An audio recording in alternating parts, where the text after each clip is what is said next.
नमस्कार दोस्तों, मैं अलका स्वागत करती हूँ आपका अपने एक्सीलेंस फैमिली में, जहाँ आज हम जानेंगे पंचवर्षीय योजना के लक्ष्य। जो पंचवर्षीय योजना बनी थी, कब बनी थी? सन 1951 से लेकर 1956 तक 5 वर्ष की ये पंचवर्षीय योजना थी। तो अब इस योजना के क्या क्या लक्ष्य थे और कौन कौन से लक्ष्य पूरे हुए? कुछ लक्ष्य पूरे नहीं हुए तो किन कारणों से नहीं हुए, ठीक, इनके बारे में जानते हैं। लिखा है, किसी योजना के स्पष्ट निर्दिष्ट लक्ष्य होने चाहिए। योजना का मतलब तो आपको पता है, कोई भी हम काम करते हैं तो उसके लिए बनाई गई विधि या रूपरेखा योजना कहलाती है। तो ये बोला जाता है, कोई भी आप काम करते हो, कोई भी योजना बनाते हो तो उसके स्पष्ट लक्ष्य होने चाहिए कि आप कोई भी काम की शुरुआत क्यों कर रहे हो। जैसे आज हम पढ़ते हैं तो हमारे पढ़ने का उद्देश्य, ठीक है, सबके अलग अलग उद्देश्य पढ़ने के। किसी के बिजनेस करने का उद्देश्य होता है, तो सबके अलग अलग उद्देश्य होते हैं। तो जिस तरीके से हमारे देश की सरकार देश को चलाने के लिए जो योजना बना रही है, उसके लक्ष्य भी स्पष्ट होने चाहिए। फिर आगे लिखा है, पंचवर्षीय योजनाओं के लक्ष्य थे समृद्धि, आधुनिकीकरण, आत्मनिर्भरता और समानता। 4 लक्ष्य थे, ठीक है। फिर आगे लिखा है, इसका अर्थ यह नहीं है कि प्रत्येक योजना में इन लक्ष्यों को एक समान महत्व दिया गया है। पंचवर्षीय योजना के 4 लक्ष्य थे, इसका मतलब ये नहीं है कि प्रत्येक योजना में इन लक्ष्यों को महत्व दिया गया। जैसे 1951 से लेकर 2017 तक 12 योजनाएं बनी थी। तो एक पंचवर्षीय योजना की जो 4 लक्ष्य थे, जरूरी नहीं है कि दूसरी, तीसरी, चौथी जो योजनाएं बनी थी उनमें भी यही लक्ष्य रखे गए थे। उनमें अलग अलग लक्ष्य रखे गए थे। ये लक्ष्य हो सकता है 5 सालों में पूरे हो गए हो तो अगली योजना में अगले लक्ष्य निर्धारित किए गए थे, है ना। फिर आगे लिखा है, सीमित संसाधनों के कारण प्रत्येक योजना में ऐसे लक्ष्यों का चयन करना पड़ता है जिनको प्राथमिकता दी जानी है। सीमित संसाधन, हमारे देश में संसाधन कैसे हैं? सीमित, और हमारी आवश्यकताएं कैसी है? असीमित। तो इन सीमित संसाधनों से हमारी असीमित आवश्यकताओं को पूरा करने के लिए सबसे पहले उन चीजों को, उन बातों को प्राथमिकता दी जाती थी जिनका सबसे ज्यादा महत्व होता था। फिर आगे लिखा है, हर योजनाकारों को यह सुनिश्चित करना होता है कि जहां तक संभव हो चारों उद्देश्यों में कोई अंतर्विरोध न हो। अंतर्विरोध का मतलब होता है यहाँ पर कि कोई मतभेद न हो। जैसे कि पूंजी प्रधान तकनीक और श्रम प्रधान तकनीक, दो को हम लेते हैं। पूंजी प्रधान तकनीक में क्या होता है? मशीनों से काम होता है। श्रम प्रधान तकनीक में क्या होता है? श्रमिकों के माध्यम से काम होता है। अब आप काम करने के लिए यदि पूंजी प्रधान तकनीक को अपनाते हो तो श्रमिकों द्वारा उसका विरोध किया जाएगा, क्योंकि उनके हाथ से रोजगार छीन लिया जाएगा। काम अब मशीनों से हो रहा है तो श्रमिकों की जरूरत नहीं होगी। ऐसा नहीं है कि श्रमिकों की जरूरत बिल्कुल नहीं होगी। जहाँ 100 श्रमिकों की जरूरत होती थी वहां हो सकता है 40 या 50 की जरूरत हो। तो कुछ श्रमिक तो क्या हो गए? बेरोजगार हो गए। तो बोला गया है कि योजना बनाने का ये उद्देश्य होता था कि किसी भी लक्ष्य में कोई अंतर विरोध न हो, कुछ भी नया परिवर्तन आए तो उसका विरोध न हो। फिर आगे लिखा है, आइए योजना के इन लक्ष्यों के विषय में विस्तार से जानने का प्रयास करते हैं। जो 4 लक्ष्य हमने पढ़े थे एक एक करके जानेंगे। पहला लक्ष्य हमारा यहाँ हो जाता है समृद्धि। पहला लक्ष्य क्या है हमारा यहाँ? समृद्धि। इसमें पढ़ते हैं क्या लिखा है। लिखा है, इसका अर्थ है कि देश में वस्तुओं और सेवाओं की उत्पादन क्षमता में वृद्धि। समृद्धि का मतलब ही ये होता है फैलाव, विस्तार, है ना। तो समृद्धि, इसका अर्थ है देश में वस्तुओं और सेवाओं की उत्पादन क्षमता में वृद्धि करना। आप इतने वस्तुओं का उत्पादन करो कि आपको दूसरे देश से किसी वस्तु का आयात ही ना करना पड़े, ठीक है। और सेवाएं, सेवाओं का मतलब होता है जो परिवहन है, बैंक है, ऐसी सेवाओं का विस्तार होना चाहिए। क्योंकि जितने ज्यादा बैंक होंगे हमारे देश की जो व्यक्ति है उनसे, जिनके पास पैसा है वो स्वयं उद्योग की स्थापना करते हैं, जिनके पास पैसा नहीं होता है वो बैंक के माध्यम से विभिन्न प्रकार के लोन लेके अपने उद्योग की, छोटी से व्यवसाय की, किसी की भी शुरुआत कर सकते हैं। तो देश में उत्पादन और सेवाओं का विस्तार होना बहुत जरूरी है। फिर लिखा है, इसका अभिप्राय उत्पादक पूंजी के अधिक भंडार, परिवहन, बैंकिंग आदि सहायक सेवाओं का विस्तार या उत्पादक पूंजी तथा सेवाओं की दक्षता में वृद्धि से है। समृद्धि में उसने हमें बोला है कि उत्पादक पूंजी और सेवाओं के विस्तार से है। उत्पादक पूंजी क्या होती है? देखो, किसी भी वस्तु को बिना पूंजी के हम नहीं खरीद सकते हैं। हमें प्रकृति से जो निःशुल्क उपहार मिला है, जैसे भूमि, क्या उसे भी हम बिना पैसे के खरीद सकते हैं? क्या नहीं खरीद सकते। प्रकृति की निःशुल्क चीजों को भी खरीदने के लिए हमें पूंजी देनी होती है। जैसे हमें खेती करना हो या उद्योग की स्थापना करनी हो, कुछ भी करना हो, तो भूमि के लिए हमें भूमि की जरूरत होगी और वो हमें पूंजी से खरीदनी होगी। तो बोला है समृद्धि के अंदर के उत्पादक पूंजी और सेवा क्षेत्र, परिवहन हो गया, इसके अंदर बैंकिंग सेक्टर ले लो आप, आदि सेक्टर जो आते हैं सेवाओं के अंदर, उन सबका विस्तार होना चाहिए। फिर बोला अर्थशास्त्र की भाषा में आर्थिक समृद्धि का प्रामाणिक सूचक सकल घरेलू उत्पाद में निरंतर वृद्धि है।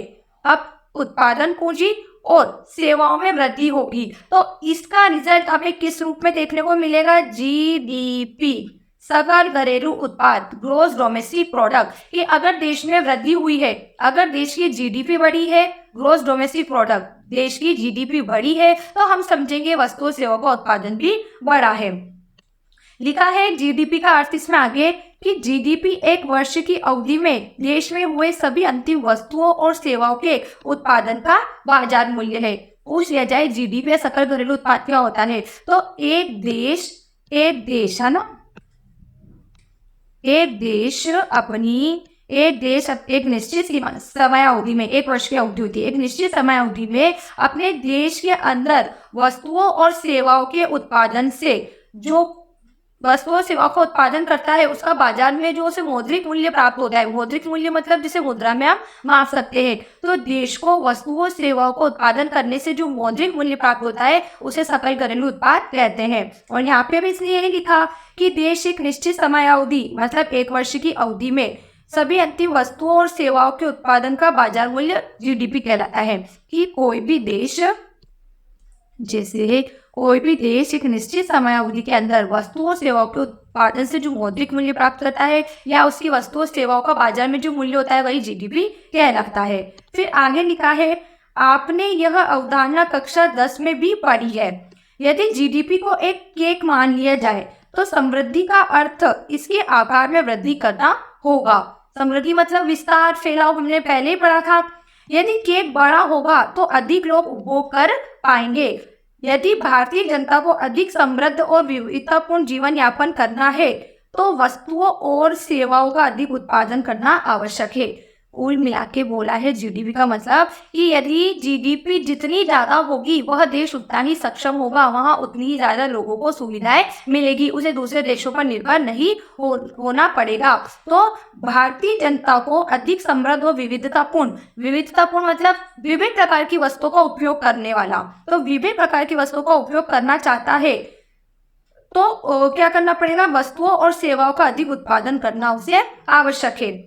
फिर आगे है देश का सकल घरेलू उत्पाद देश की अर्थव्यवस्था के विभिन्न क्षेत्रों से प्राप्त होता है। ये क्षेत्र कृषि क्षेत्र, औद्योगिक क्षेत्र, सेवा क्षेत्र, मतलब जो ये जीडीपी है, ठीक है, ग्रॉस डोमेस्टिक प्रोडक्ट, तो यह देश के अनेक क्षेत्र है। कृषि क्षेत्र से मान लो, उद्योग से मान लो, सेवा क्षेत्र से मान लो, आदि अनेक क्षेत्रों से हमें पैसा प्राप्त होता है, फिर वही जीडीपी में इंक्लूड होता है। ठीक है, मतलब सकल घरेलू उत्पाद हमने पढ़ लिया, वस्तुओं सेवाओं का बाजार मूल्य। तो वस्तुओं सेवाओं का उत्पादन करने से हमें जो मौद्रिक मूल्य प्राप्त होता है जिसे मुद्रा में माप सकते हैं उसे सकल घरेलू उत्पाद कहते हैं। अब इसमें सेवा क्षेत्र आता है। अगर यातायात के साधन नहीं होंगे तो क्या आप निर्यात कर पाओगे? नहीं कर पाओगे। अगर बैंक नहीं होगा तो क्या आप लोन ले पाओगे? नहीं ले पाओगे। अगर उद्योग नहीं होगा तो आप वस्तु का उत्पादन कर पाओगे? नहीं कर पाओगे। अगर कृषि नहीं है, खेत नहीं है, कच्चा माल ही नहीं है तो उद्योग की तो बात ही नहीं आती है। ठीक है, तो ये सभी से ही हमारे देश की जीडीपी बनती है। फिर आगे लिखा है इन क्षेत्रों के योगदान से ही अर्थव्यवस्था का ढांचा तैयार होता है। कुछ देशों में सकल घरेलू उत्पाद की समृद्धि में कृषि का योगदान अधिक रहता है तो कुछ में सेवा क्षेत्र का। सेवा क्षेत्र की वृद्धि इसमें अधिक योगदान करती है।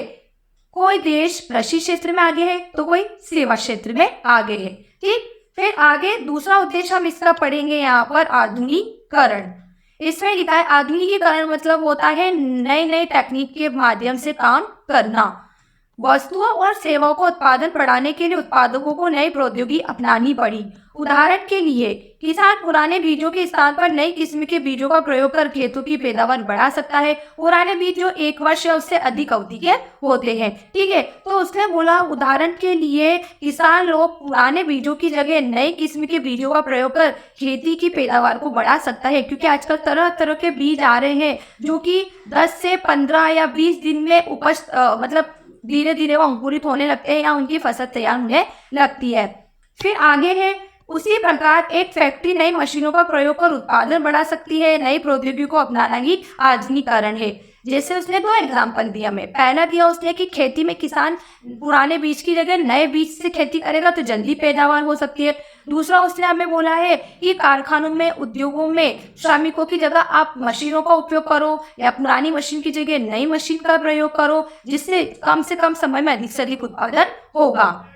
फिर आगे लिखा, आधुनिकीकरण केवल नवीन प्रौद्योगिकी के प्रयोग तक सीमित नहीं है, बल्कि इसका उद्देश्य सामाजिक दृष्टिकोण में परिवर्तन लाना भी है। जैसे यह स्वीकार करना है कि महिलाओं का अधिकार भी पुरुषों के समान होना चाहिए। परंपरागत समाज में नारी का कार्यक्षेत्र घर की सीमाओं तक सीमित मान लिया जाता है। आधुनिक समाज में नारी की प्रतिभाओं का घर से बाहर बैंक, कारखाने, विद्यालय आदि स्थानों पर प्रयोग किया जाता है, और ऐसा करने वाला समाज ही अधिकांशतः समृद्ध होता है। कहने का मतलब है केवल नई नई तकनीकों को अपनाना ही पर्याप्त नहीं है, उन तकनीकों के साथ साथ काम करने वाले योग्य व्यक्ति भी आपके पास होना चाहिए। और आपकी मानसिकता सिर्फ यही तक सीमित नहीं होनी चाहिए कि समाज में सिर्फ पुरुष वर्ग ही काम करे और महिलाओं को केवल घर के काम तक ही सीमित रखे। महिलाओं को भी अनेक क्षेत्रों में काम करने का अगर आप अवसर दोगे तो आपका देश समृद्ध होगा, ठीक है। क्योंकि जिस क्षेत्रों में महिला पुरुष दोनों काम करते हैं वहां विकास की गति और भी ज्यादा देखी गई है, ठीक है। फिर थर्ड इसने बोला है आत्मनिर्भरता। वैसे तो कोई ऐसा क्षेत्र नहीं है जहां महिला काम नहीं करती है, प्रत्येक क्षेत्र में और शुरू से ही महिला काम करती है। पहले भी महिला खेती में काम करती थी और आज बस उसका रूप बदल गया। आज महिलाएं विद्यालयों में, कॉलेज में, हॉस्पिटल में, बैंक में इस जगह काम करने लगी है। महिला शुरू से ही काम कर रही है, तो उन्हें प्राथमिकता और ज्यादा देनी चाहिए। नई नई तकनीकों को अपनाने से कुछ नहीं होता। फिर थर्ड पॉइंट है आत्मनिर्भरता। इसमें लिखा है कोई राष्ट्र आधुनिकीकरण और आर्थिक समृद्धि अपने अथवा अन्य राष्ट्रों से आयातित संसाधनों के प्रयोग के द्वारा कर सकता है। आत्मनिर्भरता का मतलब होता है कि आप इतने डिपेंड हो जाओ, मतलब इतने सेल्फ डिपेंड हो कि आपको किसी पर डिपेंड होना ही ना पड़े। आत्मनिर्भर भारत, अभी आपने सब सुन ही रहे होंगे, हमारे देश के प्रधानमंत्री नरेंद्र मोदी जी क्या बोलते हैं, आत्मनिर्भर भारत, कि हम इतने आत्मनिर्भर बने कि हमें किसी पर निर्भर ना होना पड़े। केवल देश की आत्मनिर्भरता की बात नहीं कही जा रही है कि देश दूसरों से आयात करना बंद कर दे, जिस वस्तु का आयात कर रहा है उसका खुद ही उत्पादन कर दे। वह एक व्यक्ति को भी आत्मनिर्भर बनने के लिए बोलते हैं कि एक व्यक्ति भी इतना आत्मनिर्भर होना चाहिए कि उसे दूसरे पर निर्भर ना रहे, वो अपना काम खुद कर सके, ठीक। फिर कोई भी राष्ट्र मतलब देश, कोई भी राष्ट्र आधुनिकीकरण और आर्थिक समृद्धि अपने अथवा अन्य राष्ट्रों से आयातित संसाधनों के प्रयोग के द्वारा कर सकता है। कोई भी देश जल्दी से विकसित हो सकता है जो चीज उसके पास नहीं दूसरे देश से आयात करके, लेकिन हर एक चीज के फायदे और नुकसान होते हैं। अगर वो आयात अधिक करेगा तो उसकी देश की मुद्रा भी तो जाएगी, ठीक है, तो उसके ऊपर भार भी पड़ेगा। फिर आगे बोला है हमारी प्रथम 7 पंचवर्षीय योजनाओं में आत्मनिर्भरता को महत्व दिया गया, जिसका अर्थ है कि उन चीजों के आयात से बचा जाए जिनका देश में ही उत्पादन संभव था। इस नीति को विशेषकर खाद्यान्न के लिए अन्य देशों पर निर्भरता कम करने के लिए आवश्यक समझा गया। देश में जो पहली पंचवर्षीय योजना से लेकर जो 7वीं पंचवर्षीय योजना बनी थी, उन सभी में आत्मनिर्भरता को महत्व दिया गया और बोला गया कि उन वस्तुओं के आयात से बचा जाए जिसका उत्पादन देश में ही संभव था। इस नीति को विशेषकर खाद्यान्न के लिए अन्य देशों पर निर्भरता कम करने के लिए आवश्यक समझा गया। मतलब जितना ज्यादा खाद्यान्न हो वह, मतलब खाद्यान्न मतलब जितनी चीजों की हमें आवश्यकता हो, खाद्यान्न में है चाहिए, गेहूं हो गया, चावल हो गया, या कोई दूसरी फसल हो गई, तिलहन हो गया, मूंगफली हो गया, जो भी है खाद्यान्न में जो भी चीजें आती है, तो आप कम से कम दूसरे देशों से उनका आयात करो, जिन वस्तुओं का आप अपने देश में उत्पादन कर सको। साथ में हमारा देश क्या हो गया था कि औपनिवेशिक शासन था, तो हमारे देश में वो व्यक्ति क्या करते थे, ब्रिटेन के लोग के भारत को वही वस्तुओं की पैदावार करने के लिए क्या करते थे, मतलब वो बाध्य करते थे नकदी फसल के लिए, जैसे कपास की फसल के लिए, कॉफी, चाय, गन्ना, इनके लिए, इन वाणिज्यिक फसलों के लिए, नकदी फसलों के लिए उन्हें बाध्य करते थे। तो खाद्यान्न का उत्पादन हमारे यहाँ नहीं होता था, तो आयात हम करने लगे। तो अब आत्मनिर्भरता में ये बताया गया है कि आप उन खाद्यान्न फसलों का क्या करो, उत्पादन करो और आयात से बचो। फिर आगे लिखा है, हाल ही में विदेशी शासन से मुक्त हुए देश के लोगों के आत्मनिर्भरता की नीति को महत्व देना समझा जा सकता है। इसके अतिरिक्त यह आशंका भी थी कि आयातित खाद्यान्न, विदेशी प्रौद्योगिकी और पूंजी पर निर्भरता किसी न किसी रूप में हमारे देश की नीतियां में विदेशी हस्तक्षेप को बढ़ाकर हमारी संप्रभुता में बाधा डाल सकती थी। मतलब जब हमारा देश 200 वर्षों बाद आजाद हुआ था, तो वापस से हम किसी पर निर्भर होकर क्यों उनके वापस से गुलाम बन जाए। तो आत्मनिर्भर बनाने का उद्देश्य था कि हमारा देश फिर से गुलाम ना बन जाए, विदेशी शासन फिर से हमारे यहाँ नहीं आ जाए, क्योंकि हम ऐसी फसलों का उत्पादन करेंगे जिसका निर्यात होने लगेगा, तो वो लोग वापस हमारे यहाँ नजर रखेंगे कि इस चीज की यहाँ पे बड़ी मात्रा में पैदावार होती है, अब हम इनसे यही काम करवाएंगे, अब इनको खाद्यान्न नहीं। क्योंकि हम देखते थे कि उपभोक्ता वस्तु की जगह जिन वस्तु से ज्यादा फायदा हो उन वस्तु की खेती होने लगी तो औपनिवेशिक शासन काल में। तो योजनाओं में इन्हीं बातों पर ध्यान दिया गया था कि 200 वर्षों तक जब भारत गुलाम रहा तो कि कारणों से रहा, उन कारणों को ध्यान में रखकर योजना बनाई गई कि हम आत्मनिर्भर बने, दूसरे देश पर निर्भर न हो। अगर हम निर्भर रहे तो वापस से हम गुलाम बन सकते हैं। ठीक है। एंड फोर्थ पॉइंट है इसका लास्ट, समानता। अब समानता में इसने हमें क्या समझाया, देखो लिखा है, केवल समृद्धि, आधुनिकीकरण और आत्मनिर्भरता के द्वारा ही जनसामान्य के जीवन में सुधार नहीं आ सकता। समृद्धि, आप वस्तु सेवा का उत्पादन कर दो। आधुनिकीकरण, नई नई तकनीक को अपना लो। आत्मनिर्भरता, आप स्वयं वस्तु का उत्पादन करने लग जाओ। ये बातें ही आवश्यक नहीं है, इसके साथ एक और बात आवश्यक है, समानता। देखो क्या लिखा है, किसी देश में उच्च समृद्धि दर और विकसित अत्याधुनिक प्रौद्योगिकी का प्रयोग होने के बाद भी अधिकांश लोग गरीब हो सकते हैं। यह सुनिश्चित करना आवश्यक है कि आर्थिक समृद्धि के लाभ देश के निर्धन वर्ग को भी सुलभ हो, केवल धनी लोगों तक ही सीमित न रहे। अतः समृद्धि, आधुनिकीकरण, आत्मनिर्भरता के साथ साथ समानता भी महत्वपूर्ण है।